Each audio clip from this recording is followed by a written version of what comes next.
Now, we're going to start building the case for the rapture and when it happens. And it's possible I'm not going to get all three of these feasts done. But I'd rather do a couple right than to mess it up. So I'm going to just do it that way. So the Jewish marriage ceremony is pretty complex, and you can look in different places and get a little different view. But the father and the fathers of the bride and groom agree on a marriage, a couple. This is still done throughout a lot of places in the world. And they are betrothed. Remember, Mary and Joseph were betrothed, but they weren't actually married yet when he found out she was pregnant with Jesus. And then the groom is responsible for preparing a home. So from the time they're betrothed, he's to leave and go prepare a home and make sure it's ready for her. And one day, the father says to the son, "Go get your bride." And she comes out of her closet, and he comes out of his chamber, and they have the marriage ceremony. And there's a big feast, and a lot of gifts and so forth. Now, in Revelation, do I have that up there? Revelation 19:8. Revelation 19:8. I know you can't see all these things, so I'm trying to say them out loud.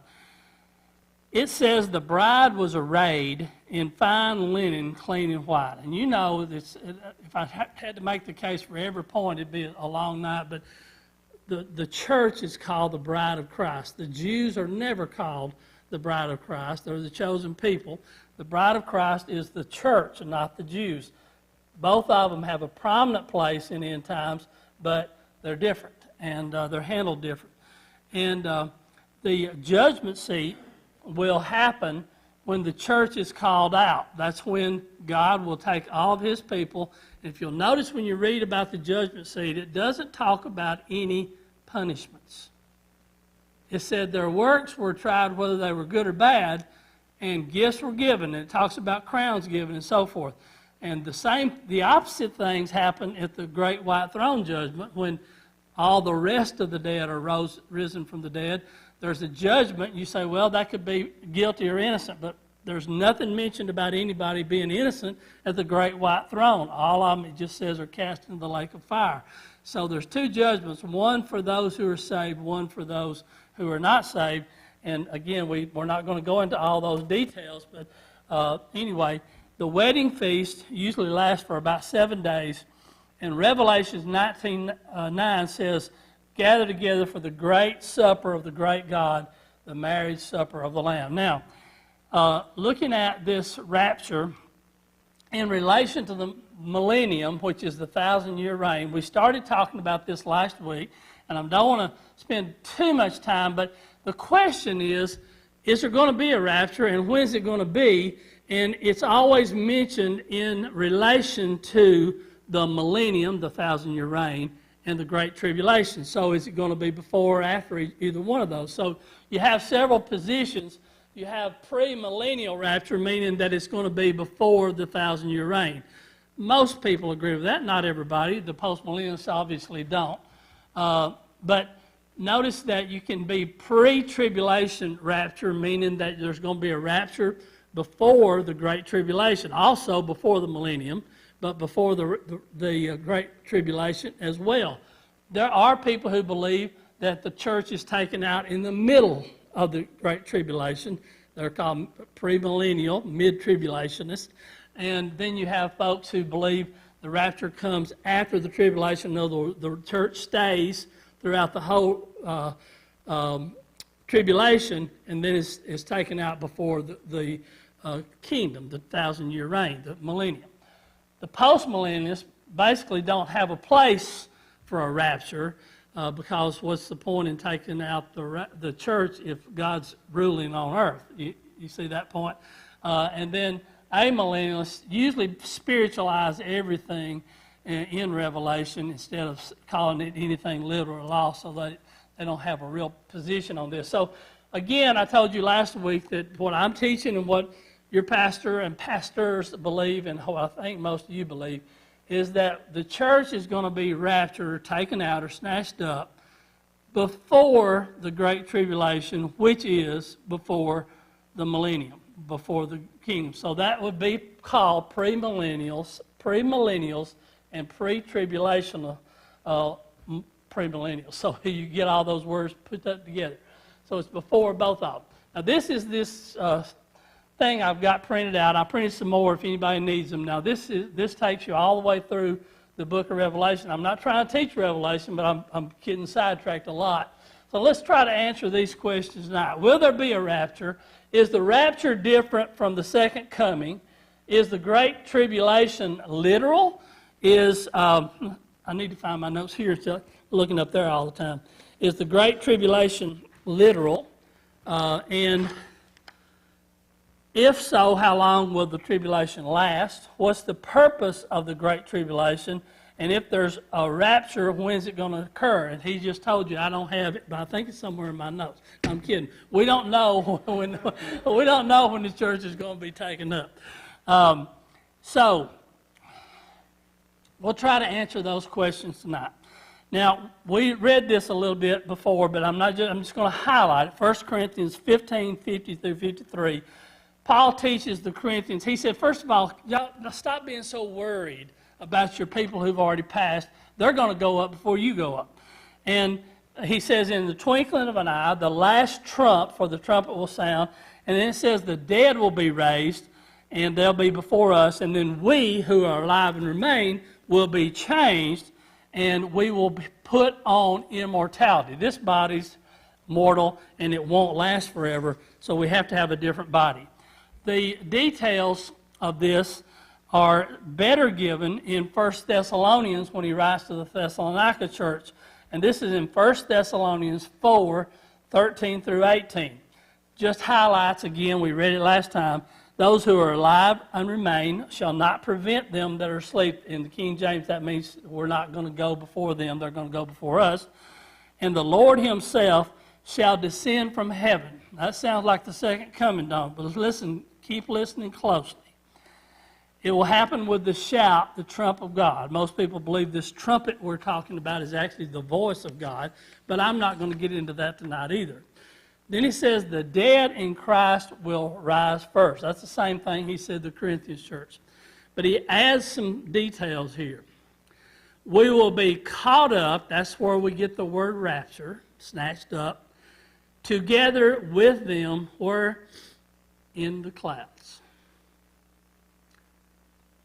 And meet the Lord where? In the air. When the second coming occurs, he comes all the way to earth. Matter of fact, puts his feet on Mount Olivet. I mean, he's going to be all, but he's not coming all the way in this verse. We're meeting him in the air. And so Jesus talked about it in John 14:1. Let not your heart be troubled. You believe in God, believe also in me. Where in my Father's house are many mansions. And by the way, just don't get too hung up on mansions. Somebody says, I don't really want a mansion. I'm not used to that kind of thing. It just literally means there are many rooms or living chambers. And I'm not taking anything away. It's going to be a great place. I don't know exactly what it's going to be like. But he said, if it were not so, I would have told you. And look what he said.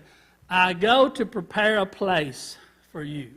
Remember what the bridegroom did? And if I go to prepare a place for you, I will come again and receive you unto myself. It's a little bit different wording than I'm going to come and get you. He said, I'm going to receive you. Think about that. We're going to meet him in the air. Where I am, you may be also. And then, what will it be like? This is somebody's drawing. Don't get too lost in this. I'm sure Jesus don't look like this. I don't know what he exactly looks like. But the idea is that he comes and meets us, and then we're caught up with him and meet him in the air. So just that's a pictorial to kind of help you see that. And the next question might be, what will we be like? And in 1 John 3:2, he says, Beloved, we are now the sons of God. That's you and me, if we've been born again. And it doth not appear yet what we shall be. So we don't have all the answers. So if when you come up and ask me questions at the end, I won't be able to answer all that. In my class, we just got through doing 1 Corinthians, and they had a lot of questions. I said, they're all great questions. We're just not given that kind of information. We don't know everything about it, but he said, here's what we do know. He said, but we know that when he shall appear, we shall be like him, or we shall see him as he is. Remember when Jesus rose again, they recognized Jesus. Now, he kept them from seeing him in a couple of instances, but for the most part, they recognized who Jesus was when they set in. And, to prove himself, he said, reach in my hand and my side and so forth. But we will be recognizable, but it won't be this body. It'll be a renewed body. And how we recognize each other, I don't know, but he said we'll be like him. How was he? He was incorruptible. There are beliefs that he actually ascended into the deep and so forth during the time after he rose again. And he said, I've not yet appeared to my Father. He may have gone to heaven and back during that time.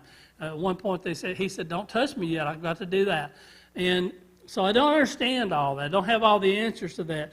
But he had a much different body after the resurrection than he did before. The disciples were in a locked room and he appeared to them. Apparently without opening the door. So there's a lot of things that we know, but there's a lot of things we don't know. But we do know this body won't last forever. Mine's not going to last a good 70 years. And so it's definitely not going to last forever. But we're going to be like him. And we're going to be incorruptible. And that's the whole point, is our body needs to last forever in heaven, and he's going to give us a new one. Now, let's talk about some biblical principles of the Old Testament to help us get here. When we look at some things that happened in the Old Testament, it's going to help us to understand a little bit why the rapture and why the Jews stay here. Now, Jews that are not saved, understand, if they're saved, they're part of the church, and they're going to go up. But why is it going to be that way? Why would you do one for one and not for the other? Let's look at this. So, first of all, when Abraham had 3 men come to his house, and he fixed dinner for them and all this sort of thing, and then they were going to go on their way, and one of them that he called Lord, and I'm not saying it was Jesus, some people believe it was the pre-incarnate Jesus, turned back and said, perhaps I need to tell Abraham. They were headed to Sodom and Gomorrah to destroy it. His nephew, I think it was, Lot, was about to be destroyed with it, and he came back and said, we've got to destroy Sodom and Gomorrah because it's so wicked. God has sent us to do that. There was 2 angels and this one he called Lord. And here's what Abraham said to him. And if it was the pre-incarnate, what he said to God, okay? In Genesis 18:25, he said, that be far from thee to do after this manner. He said, man, that's not like you, okay? To slay the righteous with the wicked, and that the righteous should be as the wicked, that be far from thee. Shall not the judge of all the earth do right? Do you realize what he was saying? God, you can't do that. That's not your character. You can't do that. And so even though when they went to Sodom and Gomorrah, there wasn't this big, huge group of people that were righteous, what did they do? They took Lot out of there. And he said, haste thee, escape to thither, which is Sor. That's where he was headed. Listen to what it says about destroying Sodom and Gomorrah.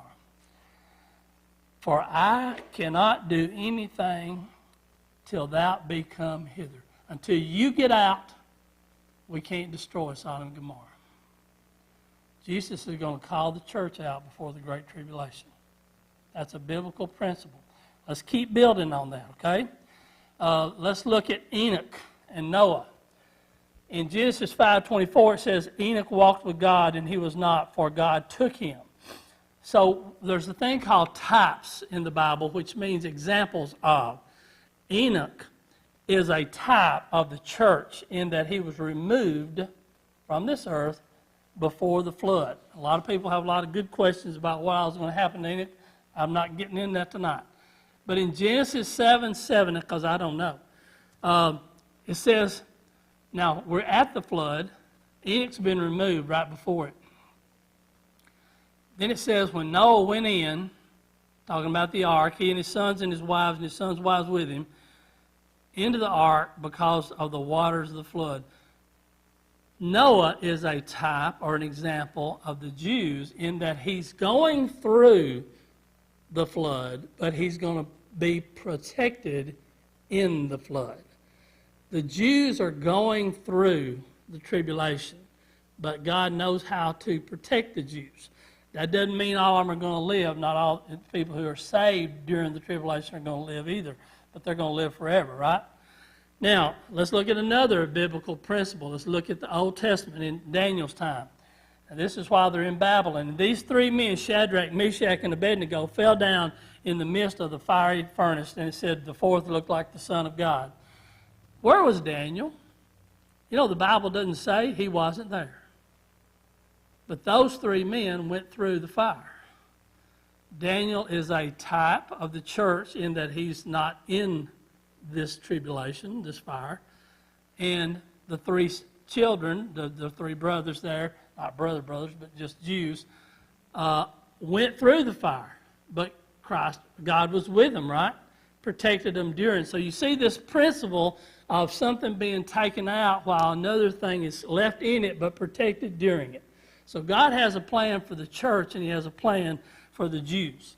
Now, let's look at the 10 virgins. It says in Matthew 25, it talks about this, likened to 10 virgins, lit their lamps, went forth to the bridegroom. 5 of them were ready, 5 of them were not.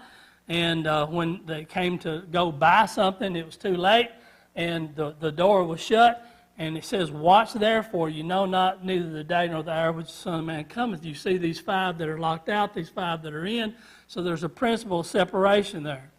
And then finally, this is kind of long, so let me give you the verses and I'll read it. It's 2 Peter 2, and it's 4 through, I believe, 9.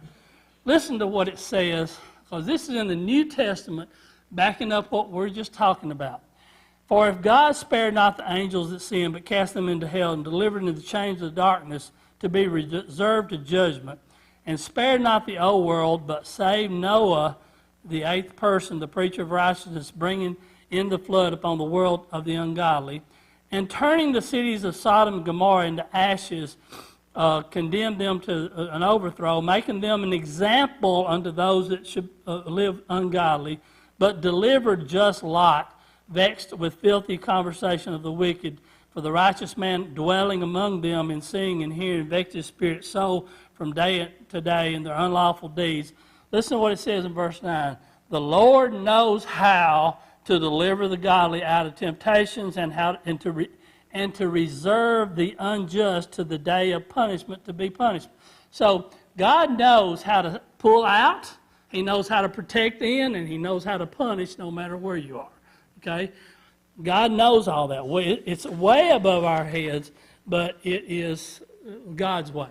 So there's some Old Testament biblical principles. In the New Testament, in Revelation, to the church of Philadelphia, he says, because thou hast kept my word of patience, I also keep thee from the hour of the temptation, which shall come upon the world. Now, wait a minute. Some people want to make this out, I'm going to keep you from temptation. He said, which shall come upon the world. He's talking about something in the future. To try them that dwell upon the earth. So, he's going to keep them from this tribulation.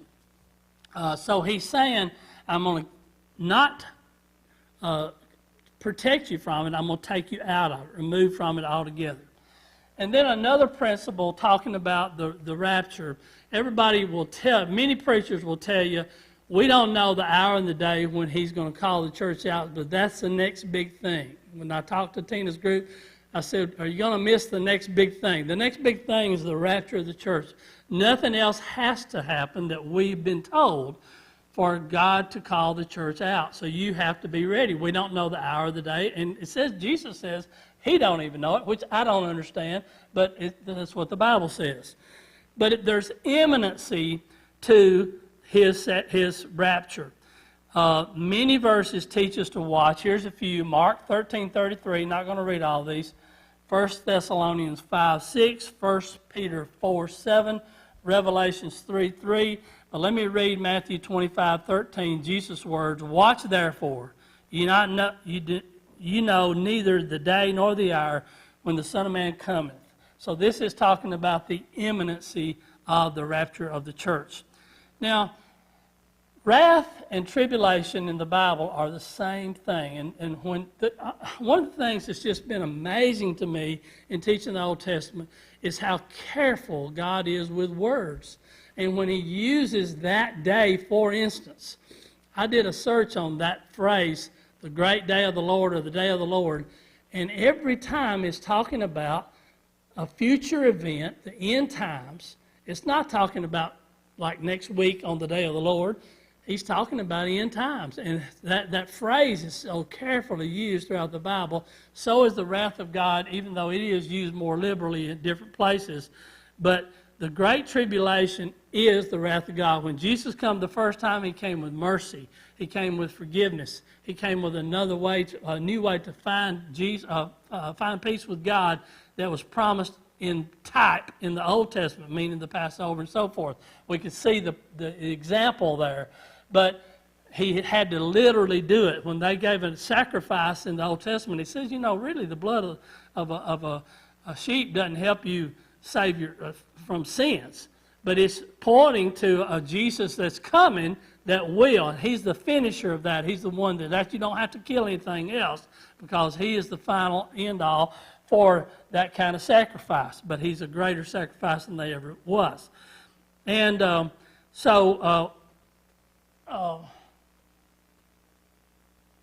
First Thessalonians, let me go back to this round. Imminency. When people talk about it being mid-tribulation or after the tribulation, wouldn't we know when the rapture was coming? If we believe that the rapture is 7 years, and some people will disagree with that, I understand, and we're in the middle of the Great Tribulation, and it's 3.5 years in, we would know, well, God's coming next week, right? But it says we don't know. So that's an argument against mid-tribulation, and post-tribulation is really hard to understand. So there's no imminency if you believe it's mid-tribulation because you would know when it's about to happen. Now, again, wrath is tribulation. 1 Thessalonians 1:9. He says, I'm trying to go to the point of this thing. One of the things that's in verse 10, 1 Thessalonians 1:10, it says, and to wait for his Son from heaven, whom he raised from the dead, even Jesus, which delivered us from the wrath to come. You could say, well, some people would say that's hell. And certainly that would be true. But we believe this word wrath over and over again is talking about the Great Tribulation. 1 Thessalonians 5:9, later in that same book, for God hath not appointed us to wrath, but to obtain salvation by Jesus Christ our Lord, who died for us, who, whether we wake or sleep, we should live together with him. Think about how that's going back to when he talks about when he comes, some are going to be awake, some are going to be asleep, and so forth. So he's talking about delivering us from the Great Tribulation. Now, the next question is the Great Tribulation, God's wrath. And Revelation 16:16 talks about the mountains, that people would pray for the mountains to fall on them and so forth. Verse 17, Revelation 6:17, listen to what it says. The great day of his wrath is come. Who shall be able to stand? And in Revelations later on, the sixth seal opens up and says, this is God's wrath. So the Great Tribulation is the wrath of God.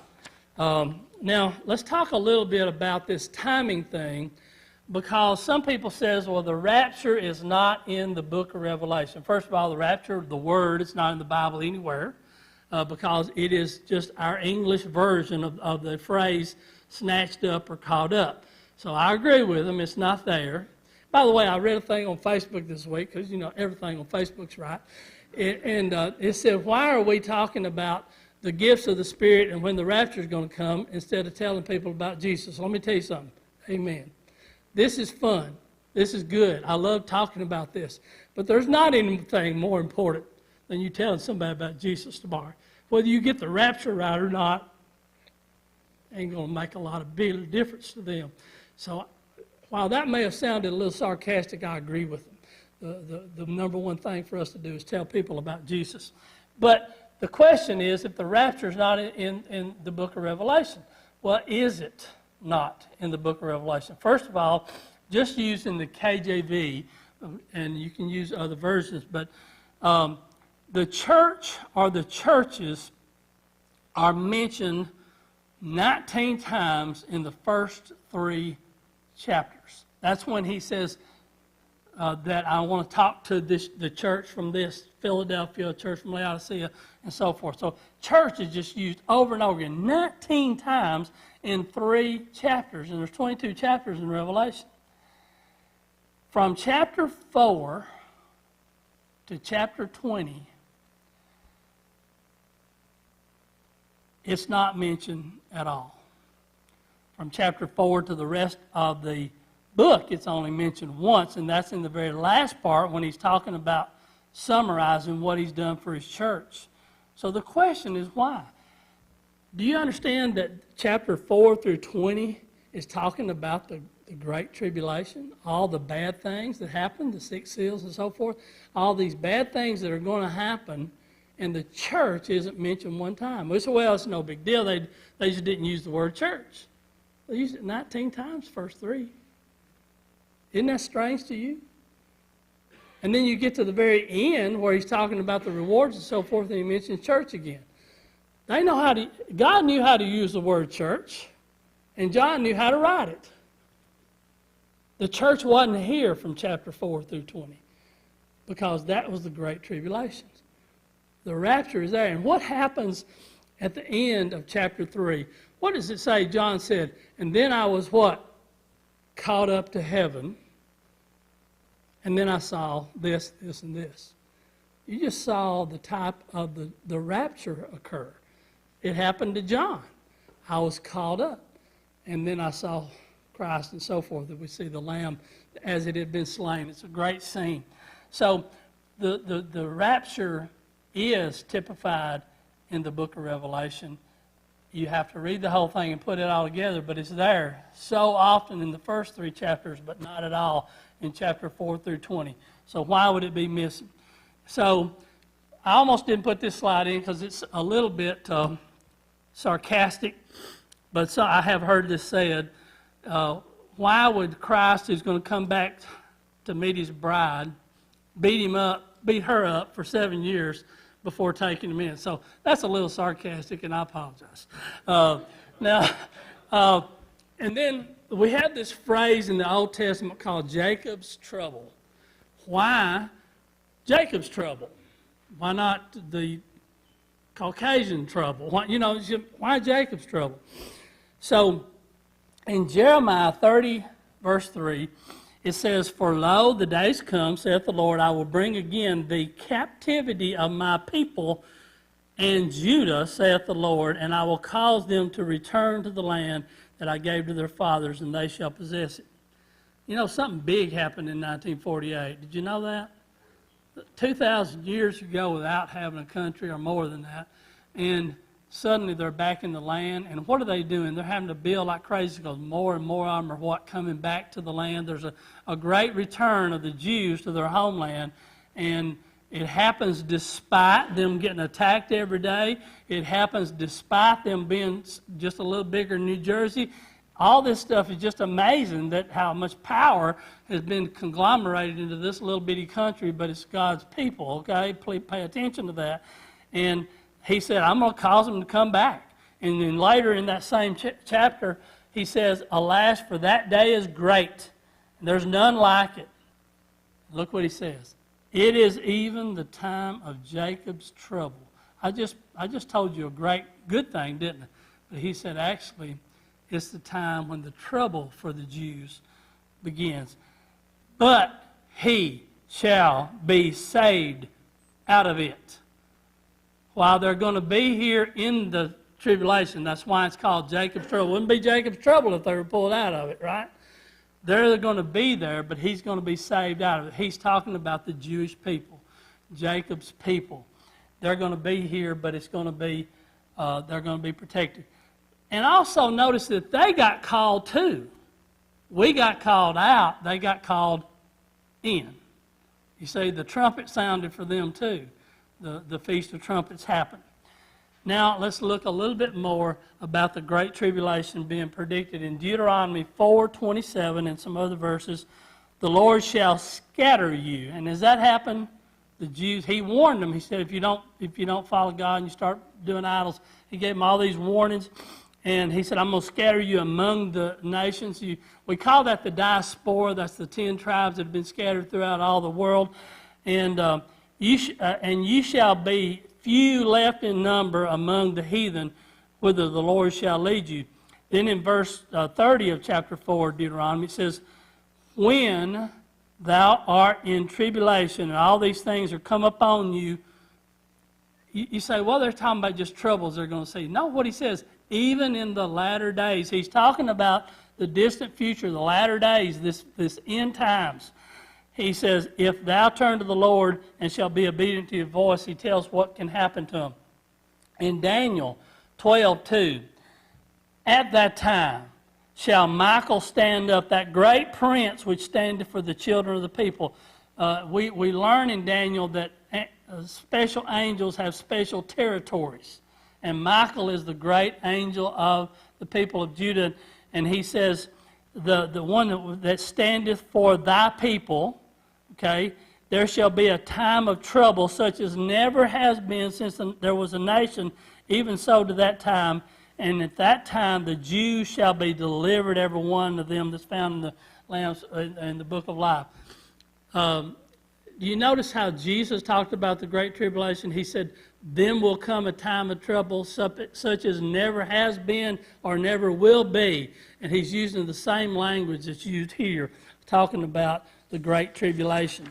And then going on with this scattered sheep idea in Zechariah, and somebody told me when I was, first of all, I did the Revelation study some time ago, that the minor prophets will teach you more about the end times than Revelation will. I didn't know how to take that, but I found out it was true.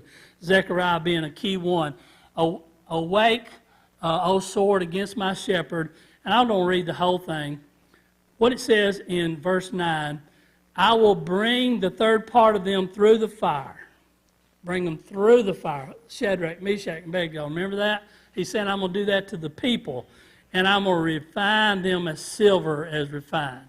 He said, this is my people. He's talking about the Jews. That's in Zechariah 13:7. Now, let's look at, we kind of learned the purpose of the tribulation there, but let's look at Malachi 3:1. And it says several things, but in verse 2, but who may abide the day of his coming? Who shall stand when he appeareth? He's like a refiner's fire or a fuller's soap. And he shall sit as a refiner and purifier of silver. And he shall purify the sons of Levi and purge them as gold and silver, that they may offer unto the Lord an offering in righteousness. The purpose of the Great Tribulation is actually to put the Jews through a time of tribulation, a time of testing, a time of fire. And he says, I'm going to purify the sons of Levi. It doesn't say he's going to purify the church. Of course, the church hasn't been talked about much yet, but there it is. Now, let's look how Israel and the church are different. Again, we're just trying to make the point that the Great Tribulation has one purpose, the rapture has another, and so forth. So, again, tribulation is mentioned in the Bible over and over again in chapters 4 through 20, and 4 through 19 in the book of Revelation. But the church is never mentioned during that time. We already mentioned that. And again, to make this point again, I'm trying to make sure I'm not on the wrong one. And I think I am. And again, Israel's mentioned a third. Remember, I talked about the church being mentioned. Israel is mentioned 30 times in the book of Revelations, only 3 times before chapter 4. Only 1 time after chapter 19, but 26 times during the Great Tribulation. So we're seeing a point here that before and after the tribulation, the church is mentioned during the tribulation over and over again. The Jews are mentioned. 86% of the time he mentions the Jews, it's during the Great Tribulation. And And then let's look at what I said a minute ago, that there is a calling in of the Jews, a convocation to bring them back to the land. And it's going to be a time of Jacob's trouble. And there's a calling out of the church, which is the rapture. And that is when we'll have the judgment seat and the marriage supper. But we're going to meet him in the air. So the Feast of Trumpets, or the future thing of that, is ushering in, it is the rapture of the church, but it is ushering in the great tribulation that comes after it. The second coming is a latter event. It's not the same thing as the rapture of the church, although it gets mixed up a lot in people studying the Bible. And so we believe that the tribulation lasts 7 years. Now, I say that kind of quickly. We could have a whole night just talking about the 70 weeks of Daniel, but we can't do that tonight. So the question is, and we're closing in on 7 o'clock already, how long is the Great Tribulation?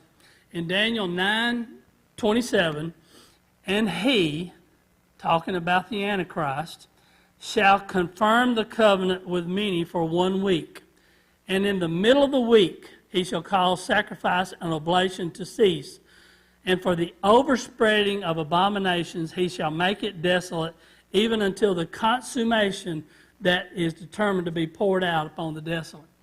This is difficult language. Dr. Anderson figured this out in the early 1900s. But it turns out that weeks are weeks of years. So 1 week is 7 years, 70 weeks, 490 years.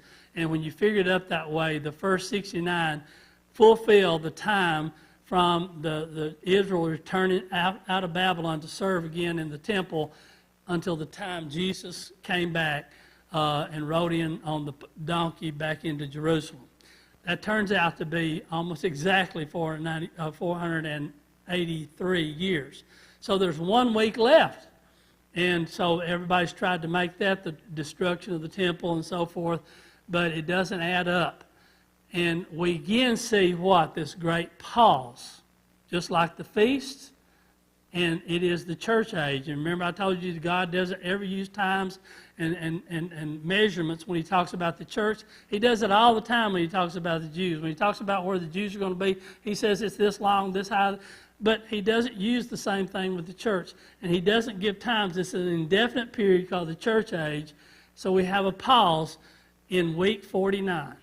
I'm sorry, week 69. Okay? Your nods help. And then there's this great pause. And then there's going to be 1 more week. That's the Great Tribulation. Because that time, to that time, is called the age of the Gentiles. The age of the Gentiles is going to end, and the age of the Jews is going to come back in, and the focus is going to be the Jews, but this time in a great tribulation. So we believe it's going to be 1 week of years, 7 years, and maybe we can cover a little bit more of that next time. Let me just finish it up by saying these things. We asked several questions. Will there be a rapture? I believe there surely will be. Is the rapture different from the second coming? Yes, it is. He doesn't touch down on the rapture. He does on the second coming. And the day of rapture is a glorious day for us.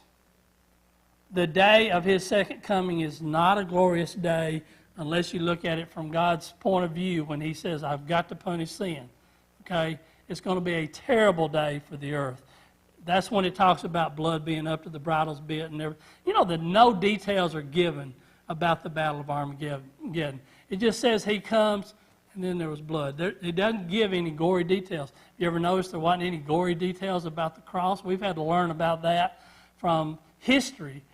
He doesn't concentrate on the gory details. He just says he was crucified. It talks about being stabbed and so forth, but not a lot of gory details, and we've learned a lot about that since.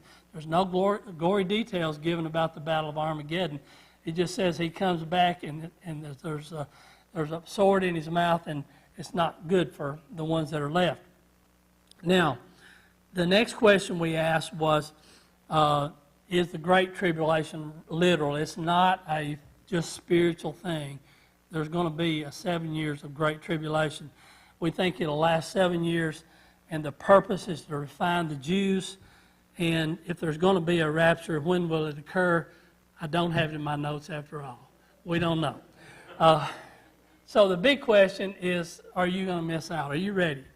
The Feast of Trumpets is going to be fulfilled with the rapture and the incoming of the Great Tribulation, and you need to go up with us. There's many people that believe that if you've said no to Christ before the rapture, that God may blind your eyes from that point on.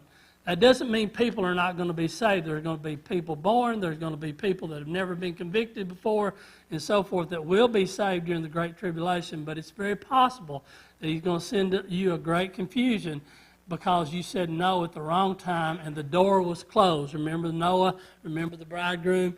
The door was closed. It was too late. If you're going to find Christ, find Him while He may be found, while it is day. The trump of God's going to sound. We're going to meet Him in the air. And when we look at the rest of the fall feasts, we see two more left, and we're going to try to cover them both next week.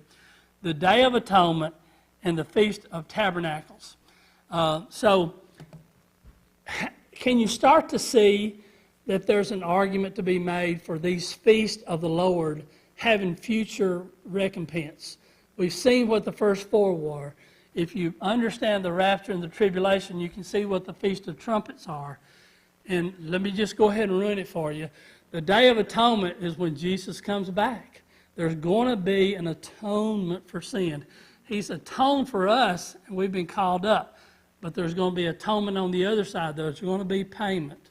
I love that song that, I can't remember all the words, but the end part of it says, the wrath of God was satisfied. Somebody help me with those words. But talking about when I was saved, what Jesus did for me, His wrath was satisfied. I won't have to taste His wrath because Jesus took it for me. And so you can see that the Day of Atonement is going to be the second coming. And I hope you can now see that the Feast of Tabernacles is going to be when God tabernacles with us here on this earth for 1,000 years. Thank you very much.